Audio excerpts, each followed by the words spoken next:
Bom dia, pessoal! Nessa videoaula de hoje falaremos sobre algumas dúvidas que nós temos na hora de escrever, na hora de produzir um texto, na hora de mandar uma mensagem, né? Quem nunca ficou na dúvida entre o mas sem i e o mais com i, certo? O a com h e o a sem h, qual a diferença, professor? O estar com r no final e o estar sem r com acento agudo. Então, essas são algumas dúvidas que eu separei para essa videoaula de hoje, tá? Vamos falar aqui sobre 4 dúvidas que nós podemos ter no nosso dia a dia na hora de escrever um texto, na hora de mandar uma mensagem. O mas com i e o mais sem i. O estar com R no final e o estar sem R com acento agudo. O A com H e o A sem H. E o agente junto, agente separado. Eu percebo muitas vezes os alunos escrevendo ainda agente junto, certo? Quando quer se referir a nós. Então, nessa videoaula, a gente vai tentar entender quando utilizar uma e a outra forma. Certo, pessoal? Vamos lá? Primeiro, separei para vocês aqui, ó, o uso do mais com i e o mas sem i. Pessoal, na pronúncia, essas palavras têm a mesma sonoridade, parecidas, são muito próximas à sua sonoridade, à sua pronúncia. Ó, mais e mas. Tá vendo que o i ele fica quase que sem som. Por isso gera dúvida na hora de escrever. Por isso é que nós temos dúvidas, certo? E aí pode acabar cometendo um erro ou não, certo? Então, ó, o mais com i, como está aqui, certo, pessoal? E o mas sem i. Vamos lá, professor, quando é que eu devo utilizar o mais com i e o mas sem i? Simples, pessoal. Olha só, usaremos o mais com i para expressar ideia de soma, de adição. Ou seja, toda vez que você estiver expressando ideia de soma, de aumento, você vai utilizar o mais com i, pessoal. É simples. Então, se você está montando uma frase, respondendo a alguém, mandando uma mensagem para um colega, está na dúvida entre o mais com i e o mais sem i, só é lembrar, você está querendo expressar a ideia de soma, de adição? Se sim, vai usar o mais com i. Vamos ao exemplo. Ele precisa estudar mais. Pessoal, esse mais aqui não está dando ideia de soma, de adição, ou seja, ele precisa estudar mais. Logo, o mais aqui é com i, ó, como está aqui. Ok? Só é você pensar o quê? Se o mais está expressando ideia de adição, de intensidade. Se sim, ele vai ser o mais com i. Vamos ao segundo exemplo. Estou mais satisfeito com minha nota. Pessoal, quando ele falou estou mais satisfeito com minha nota, ele não está dando ideia de que está mais, ou seja, de intensidade, o mais com i. Está aqui. Ou seja, estou mais satisfeito, estou muito satisfeito com a minha nota. Então, esse mais aqui dá ideia de intensidade, ou seja, de soma. Então, sempre que você estiver escrevendo um texto, produzindo uma mensagem, uma redação, uma produção textual, e estiver na dúvida entre o mais com i e o mais sem i, não precisa ficar mais. Só é lembrar, o mais com i vai dar ideia de soma, adição, intensidade, certo? E o mais sem i, professor? Pessoal, olha só como é simples. Usaremos o mas para ligar orações com sentidos contrários. O mas vai funcionar como conjunção adversativa. Como assim, professor? Ele vai ligar orações, pessoal, com sentidos distintos, diferentes. Vejam um exemplo. Estudei muito, mas não passei na prova. Veja, quem estuda muito subtende que é para passar, não é isso? Ou seja, a lógica é essa. Eu estudei, me preparei, então vou alcançar um bom desempenho naquela prova. Mas, ó, olha só o sentido. Estudei muito, mas ele não obteve o resultado. Ó. Mas não passei na prova. Então, esse mais aqui está ligando orações, a primeira oração com sentido e a outra com sentido oposto, pessoal, diferente, certo? Então, o mas vai ligar orações com sentidos contrários. Vamos para o segundo exemplo.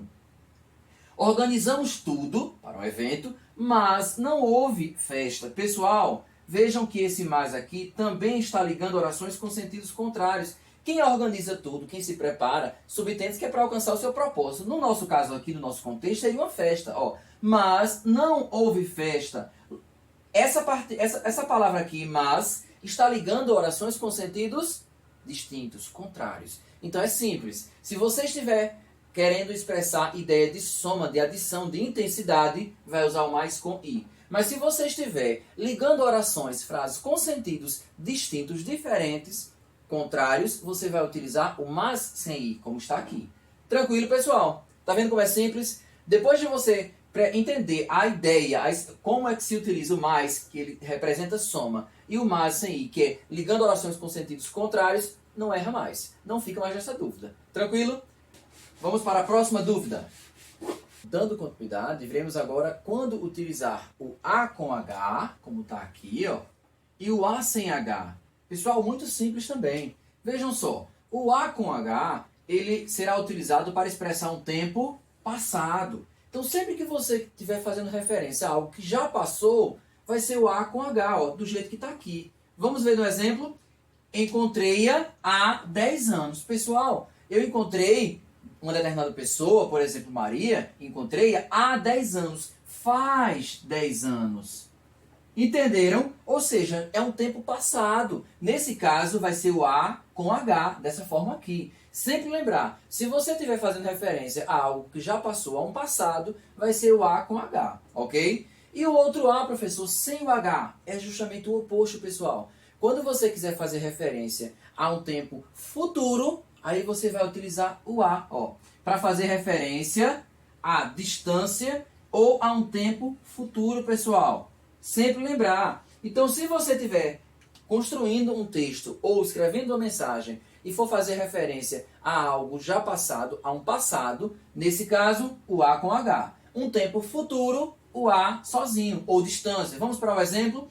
A escola fica a 15 quilômetros. Eu não estou expressando distância, a distância que a escola fica da onde a gente está, ou seja, o A sozinho, ó, porque ele vai expressar a distância. Nunca poderiam colocar aqui o A com H, pessoal, certo? Porque A com H indica um tempo passado, certo? O A sozinho vai indicar distância, ou então, o que eu falei agora há pouco, tempo futuro.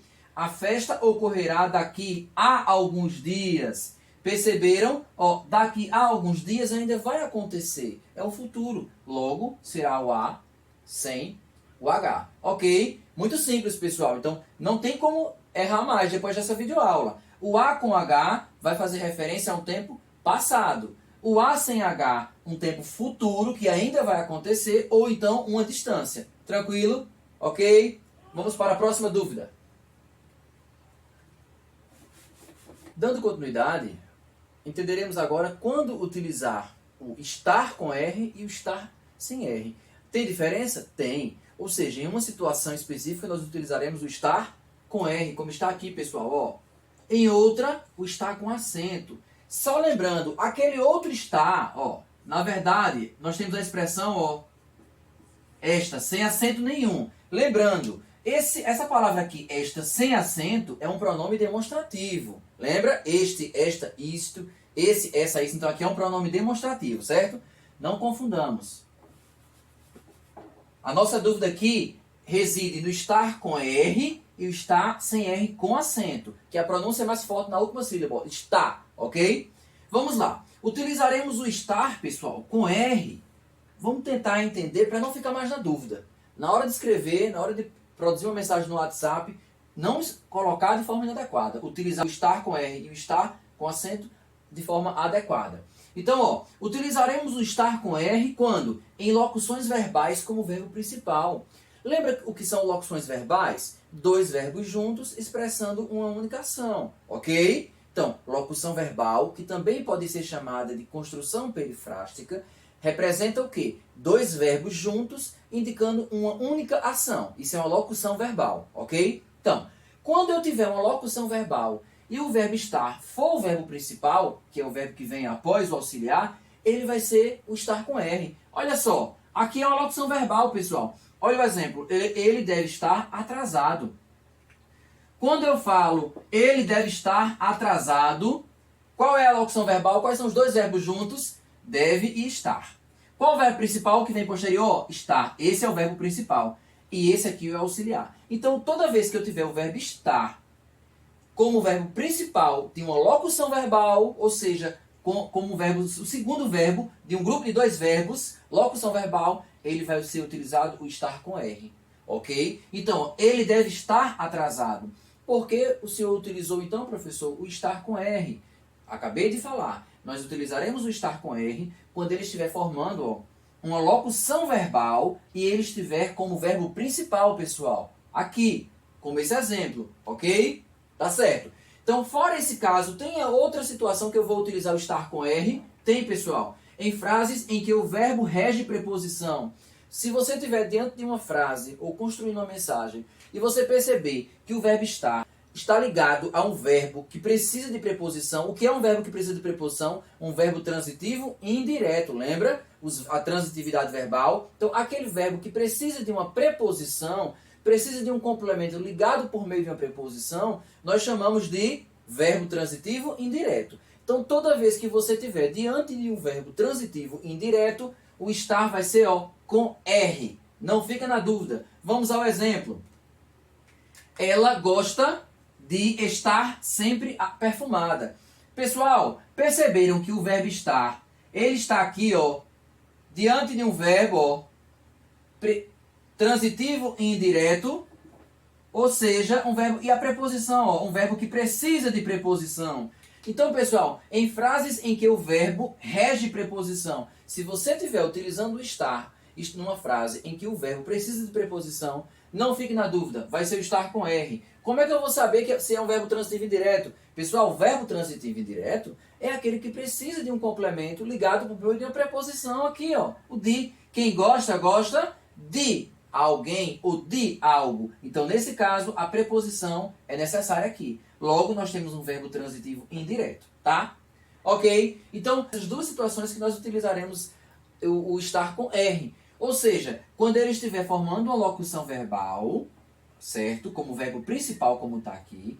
E quando ele estiver diante de uma frase em que o verbo precisa de um complemento ligado por preposição, de um verbo transitivo indireto. Gosta de. Então aqui vai ser o verbo estar com R, certo? Estar com R. Ok, pessoal? Tranquilo? Essa forma aqui nós chamamos de infinitiva, tá? Essa forma estar com R. É uma forma nominal infinitiva, que ela convencionalmente ela não vai ter pessoa, certo? Vai ser impessoal intemporal. Mas em alguns casos a gente pode encontrar o infinitivo pessoal ou também chamado flexionado, certo? Então, quais são as duas situações que eu vou utilizar o estar com R, professor? Primeiro, quando ele estiver formando uma locução verbal, dois verbos juntos como verbo principal, vai ser o estar com R. Segundo, quando ele estiver em uma frase em que o verbo seja transitivo indireto, precisa de um complemento. Ok, pessoal? Tranquilo. Então, quando é que a gente vai utilizar agora, professor? O estar sem R. Dessa forma aqui, só com acento. Essa aqui, Vamos lá. Utilizaremos o estar assim, com acento, pessoal, em duas situações também. Mesmo, aqui não são duas formas, aqui também duas situações. Para falar de algo no presente ou que acontece com frequência. Simples. Se você está fazendo referência a algo que acontece com frequência, né, frequentemente, ou algo que acontece no momento, não fique na dúvida, nunca use o estar com R. Vai ser, pessoal, o estar assim, com acento. Olha o exemplo aqui. Está chovendo. Pessoal, esse está chovendo não está expressando algo que está acontecendo no momento. O gerúndio, essa forma nominal gerúndio aqui, não indica isso, algo que está acontecendo, né? Isso acontece a acontecer. Então, está chovendo, indica algo que está acontecendo no momento. Então, pessoal, se você tiver na dúvida entre o estar e o estar com acento, se você quiser fazer referência a algo que acontece no momento, sempre lembrar o estar com acento, ok? Então, tempo presente, está com acento. Qual é a segunda regra do estar com acento, professor? Quando é que eu vou utilizar esse estar com acento? Vou colocar aqui agora para vocês, pessoal. Então, qual é o segundo caso que a gente vai utilizar o estar assim, sem R com acento? A gente viu aqui agora que, para utilizar o estar, a gente vai fazer referência a algo que acontece no momento, no tempo presente. Está chovendo, vai ser o estar com acento, sem R. Qual é a outra situação? Aqui, pessoal, utilizaremos o estar do mesmo jeito, com acento, sem R, como verbo auxiliar em locuções verbais. Eu acabei de falar o que é uma locução verbal. Então, se o estar tiver antes funcionando como um verbo auxiliar do verbo principal em uma locução verbal, o que é locução verbal? Dois verbos juntos, ele vai ser utilizado o estar sem R com acento. Como está aqui, Pedro está chegando de viagem. Aqui eu não tenho uma locução verbal, pessoal. Dois verbos juntos, sempre lembrar. Um verbo principal no gerúndio, na forma nominal gerúndio, e um verbo auxiliar. Ah, professor, então você falou que se o estar estiver sendo utilizado como verbo auxiliar antes do principal, ó, ele vai ser o estar sem R com acento. Isso, ok, pessoal. Já se ele estiver funcionando como verbo principal, ele estivesse aqui, ele seria utilizado com R. Lembra que a gente colocou aqui no quadro anteriormente? Ele deve estar satisfeito. Ó, ele deve estar. Percebeu que o deve estar, o estar está como verbo principal, aqui nessa posição, mas aqui ele já está ao contrário. Ó. Pedro está chegando de viagem. Nesse caso, ele está funcionando como verbo auxiliar, pessoal. Aqui ele está anteposto ao verbo principal, ele vem antes, certo? Nesse caso, ele é um verbo auxiliar. Então, com os verbos auxiliares em locuções verbais, eu vou utilizar o estar sem R com acento, certo? Muito simples, pessoal. Então, resumindo, utilizaremos o estar assim dessa forma, com acento e sem R, para indicar um tempo presente, algo que acontece no momento ou que acontece com frequência, e para utilizar também, ó, para formar uma locução verbal e ele esteja sendo primeiro, como verbo auxiliar, certo? Ele sempre vem antes, ok, pessoal? Aí vai ser o estar sem R, com acento. Tranquilo? Então, com isso aí, não fiquemos na dúvida. Estar com R e estar sem R. Ok, pessoal? Com acento. Tranquilo? Vamos para a próxima. Para finalizar a nossa videoaula de hoje, coloquei aqui uma dúvida que muitas vezes a gente pode ficar na hora de escrever. O agente junto e o agente separado. Pessoal, tem uma diferença grande aqui, ó. Eu não posso utilizar esse agente junto aqui, ó, para fazer referência a nós. Tem uma diferença. Vamos lá?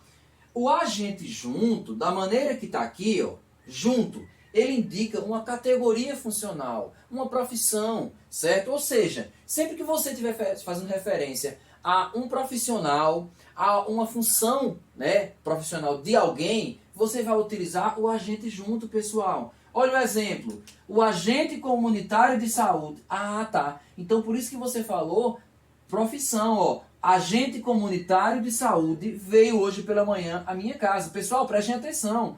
Esse agente aqui, ó, tá junto por quê? Porque ele expressa, ele faz referência a uma função, a um profissional, que é aquele que passa nas nossas casas, cuidando, verificando. Do mesmo jeito aconteceria se fosse, ó, o agente de segurança pública. Seria junto, porque é uma função, é uma categoria profissional, ok? Então, agente junto vai fazer referência à categoria funcional, uma profissão, ok? E o agente separado, professor? Pessoal, esse agente separado, tenhamos muito cuidado. Ele equivale a nós. Então, se você vai falar assim, a gente está cansado da aula, vai ser o agente separado, certo? Porque equivale a nós, ó. Nós estamos cansados da aula, ok? Sempre lembrar, o agente separado, ele tem o mesmo sentido de nós, ele equivale a nós. Só que uma observação, você só vai poder utilizar o agente na linguagem informal, coloquial. Lembra que eu já falei sobre a linguagem coloquial? Ou seja, na escrita, na produção de um texto, na redação, nas respostas a uma prova, você não pode utilizar o agente separado. Você vai substituir por nós, pessoal, certo? Então, o agente separado equivale a nós só na linguagem informal, coloquial, certo? No coloquialismo. Já o agente junto se refere a uma categoria funcional. Agente comunitário de saúde, agente de endemias, agente de segurança pública, agente cultural, são funções, ok? Aí a gente vai utilizar, ó, o agente junto. Já o agente separado equivale a nós, mas só na linguagem informal, coloquial, tranquilo? Não podemos utilizar esse agente aqui na linguagem culta, padrão, ou seja, na produção de um texto, na redação, certo? Tranquilo? Pessoal, precisando da pausa no vídeo, repete, mas aí o mais importante é, ao final dessa videoaula, conseguirmos utilizar de forma adequada o estar com R, o estar sem R com acento agudo, o agente junto, o agente separado, o mas com I, que indica soma, o mas sem o I, que é ligar orações com sentidos contrários, o A com H, que indica um tempo passado, certo? E o A sem o H, que indica um tempo futuro, certo? Ou então a distância. São essas 4 observações que eu queria passar para vocês com essa videoaula de hoje. Ok, pessoal? Valeu, até a próxima.